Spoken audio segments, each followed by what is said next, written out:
What Bengal thinks today, India thinks tomorrow. And ये लाइन आपने कई बार सुनी होगी, बट अभी स्लोगन एंड रियलिटी में जमीन आसमान का डिफरेंस है। Why I am saying this? इस वीडियो को एंड तक देखिए, आप खुद ही समझ जाएंगे। टैक्से धस, इकोनॉमीते धस, डेमोक्रेसीते धस। बंगाल को शांति चाहिए, बंगाल को स्थिरता चाहिए। नेताजी सुभाष चंद्र बोस, स्वामी विवेकानंद जैसे महान व्यक्तित्वों के सपनों को, उन सपनों को साकार करते हुए सोनार बांग्ला का फिर से निर्माण करना है। वेस्ट बंगाल का कोलकाता ब्रिटिश एरा में इंडिया की कैपिटल था फॉर ऑलमोस्ट 150 इयर्स। फिर 1911 में कैपिटल को चेंज करके न्यू दिल्ली कर दिया गया। बट कैपिटल चेंज होने के बाद भी कलकत्ता को कल्चरल कैपिटल ऑफ इंडिया के तौर पर जाना जाता था। बियॉन्ड कलकत्ता भी वेस्ट बंगाल में काफी प्रॉमिसिंग सिटीज हैं। फॉर एग्जाम्पल खड़गपुर, जो अपने IIT एंड रेलवेज के लिए फेमस है, दुर्गापुर जो one of the early steel city है, एंड दार्जिलिंग जो अपने टी एंड टूरिज्म के लिए जाना जाता है। इस बात से आप ये समझ सकते हैं कि एक टाइम पे वेस्ट बंगाल कितना डेवलप्ड रहा होगा। फॉर एग्जाम्पल 1961 में वेस्ट बंगाल की पर कैपिटा इनकम सारे लार्ज स्टेट्स में सबसे ज्यादा थी। It was India's richest state back then, even richer than Maharashtra. Independence के time West Bengal 30% industrial production करता था, लेकिन अगर हम आज की बात करें तो ये घटकर 3.5% पे आ गया है। तो इन कुछ सालों में ऐसा क्या हुआ कि बड़े बड़े विजनरी लीडर्स देने के बाद भी वेस्ट बंगाल बाकी स्टेट्स की कंपैरिजन में पीछे रह गया? इस सवाल का जवाब जानने के लिए हमें सबसे पहले वेस्ट बंगाल के हिस्टोरिकल कंटेक्स्ट को समझना पड़ेगा। बंगाल की टेक्सटाइल एंड शिपिंग इंडस्ट्री पूरे वर्ल्ड में मशहूर थी और इसकी इकोनॉमी 18th सेंचुरी में यूरोप की किसी भी एम्पायर से बड़ी थी। कोलकाता, जो पहले कैलकाटा के नाम से जाना जाता था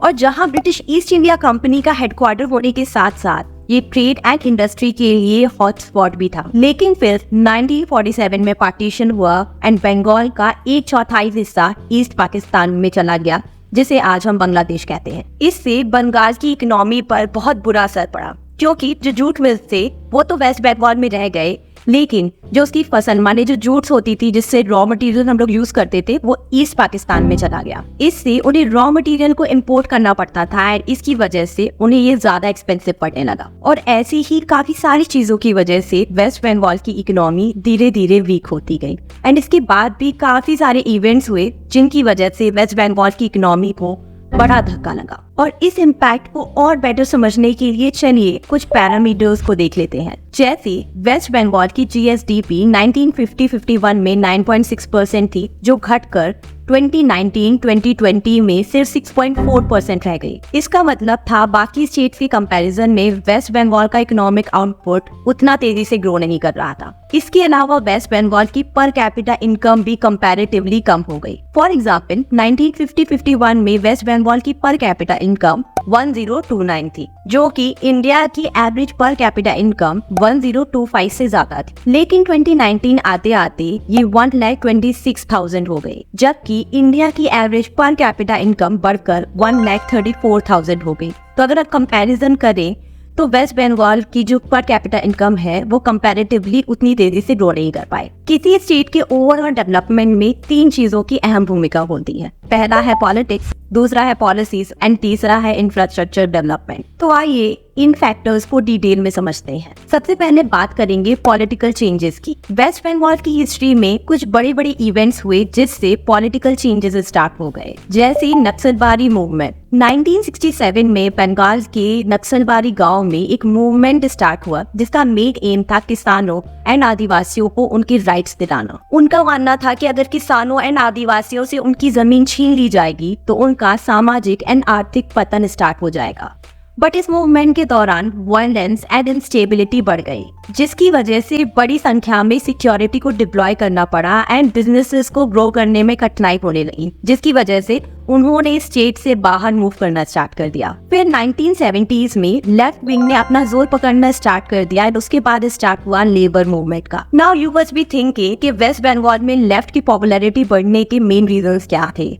तो उसके मेन रीजंस थे land reforms, rural development and social welfare scheme. तो जब लेफ्ट पावर में आया तो उन्होंने ट्रेड यूनियंस फॉर्म किए जो मजदूरों के हक के लिए लड़ते थे। लेबर यूनियंस ने समय समय पर बंद एंड स्ट्राइक्स करना स्टार्ट कर दिया, जिसकी वजह से बिजनेसेस को प्रॉब्लम सॉल्विंग में दिक्कत आने लगी। एंड कई बार इन इश्यूज की वजह से बिजनेसेस की ग्रोथ रुक जाती एंड उन पर नेगेटिव इम्पैक्ट पड़ना स्टार्ट हो गया। एज अ रिजल्ट बिजनेसेस ने दूसरे स्टेट्स में शिफ्ट करना स्टार्ट कर दिया। वी ऑल नो कि पॉलिटिक्स एंड पॉलिसीज इंटरलिंक्ड हो, क्योंकि गवर्नमेंट ही डिसाइड करती है कि कौन सी पॉलिसीज इम्प्लीमेंट की जाएंगी। तो अब हम बात करेंगे दूसरे पैरामीटर की, जो है policies. We all know industrial growth के लिए बिजनेस फ्रेंडली पॉलिसी का होना बहुत जरूरी है। एंड मेरा मानना है कि business policies and labour policies में बैलेंस का होना बहुत जरूरी है। जैसा कि मैंने अभी कहा कि बंगाल में काफी सारे ट्रेड यूनियंस हो गई एंड काफी बंद एंड स्ट्राइक्स होने लगे, जिसकी वजह से बिजनेसेस भी अपने आप को बंद कर रहे थे या फिर दूसरे स्टेट्स में शिफ्ट कर रहे थे।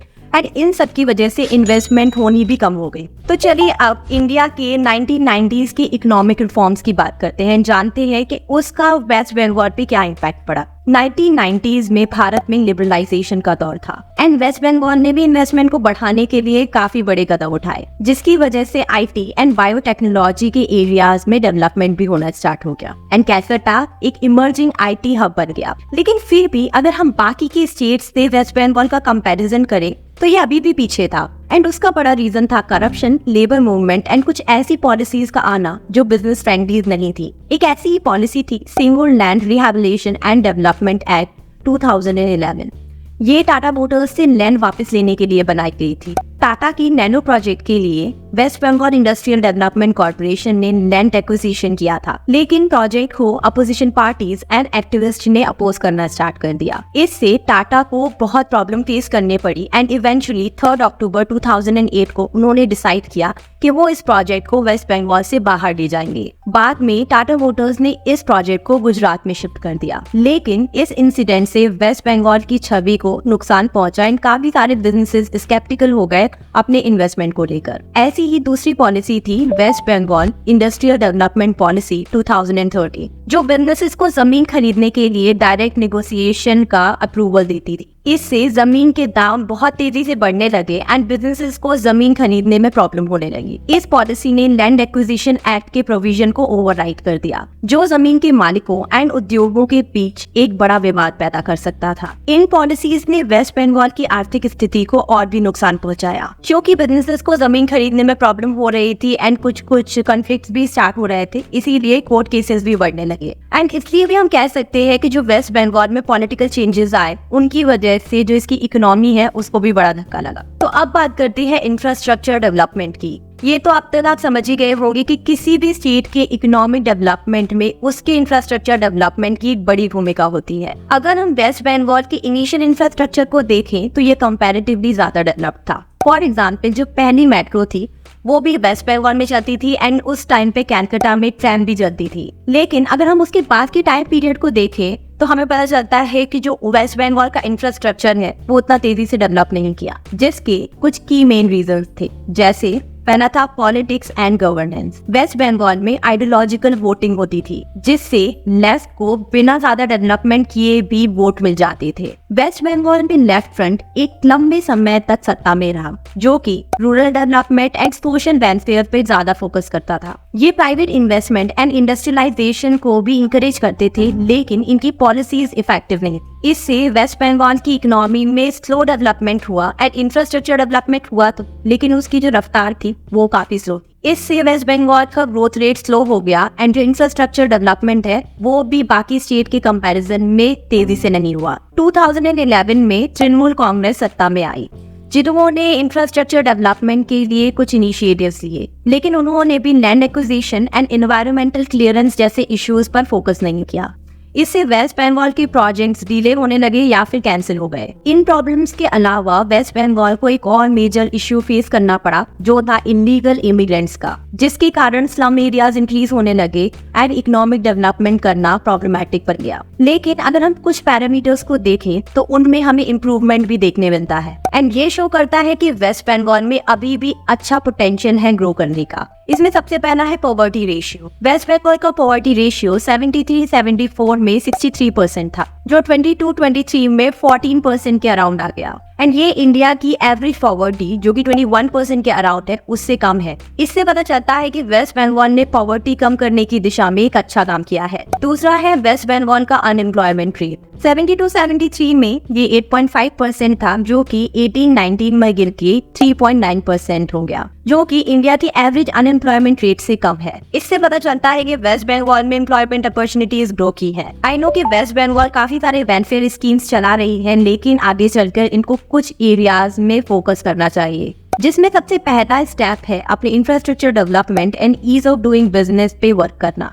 इससे नए इन्वेस्टर्स को स्टेट में अट्रैक्ट किया जा सकेगा एंड जो एग्जिस्टिंग बिजनेसेस हैं उनको भी सपोर्ट मिलेगा। दूसरा स्टेप है कि वेस्ट बंगाल को अपने ह्यूमन कैपिटल को डेवलप करना पड़ेगा, जिसका मतलब है स्टेट को अपने education sector and health sector पर ज्यादा फोकस करना पड़ेगा और अपने यूथ को स्किल बिल्डिंग की अपॉर्चुनिटीज देनी पड़ेंगी। इंडिपेंडेंस के बाद वेस्ट बंगाल का लिटरेसी रेट 2nd नंबर पे आता था केरला के बाद, लेकिन अब ये गिरकर 7th नंबर पर पहुंच गया है। इसीलिए स्टेट को अपने एजुकेशन सिस्टम को अपग्रेड करना होगा और vocational training and entrepreneurship skill पर फोकस करना पड़ेगा। तीसरा स्टेप है कि वेस्ट बंगाल को अपने एग्रीकल्चर सेक्टर को मॉडर्नाइज करना होगा। एग्रीकल्चर वेस्ट बंगाल की इकोनॉमी का एक इम्पोर्टेंट पिलर है और इसमें अराउंड 18 मिलियन पीपल इन्वॉल्व हैं। लेकिन इस सेक्टर में अभी भी प्रोडक्टिविटी एंड एफिशिएंसी बहुत कम है, जिसकी वजह से किसानों को बहुत सारे चैलेंजेस का सामना करना पड़ता है। इसीलिए स्टेट को अपने फार्मर्स को बेटर सीड, इरिगेशन फैसिलिटीज और क्रेडिट लाइन और बाकी सारी जो सुविधाएं हैं उनको देना स्टार्ट करना चाहिए। हम उम्मीद करते हैं कि वेस्ट बंगाल आने वाले टाइम में अपने प्रॉब्लम्स एंड चैलेंजेस को ओवरकम करेगा। अगर आपको ये वीडियो अच्छा लगा है तो लाइक एंड सब्सक्राइब करें। सी यू इन नेक्स्ट वीडियो।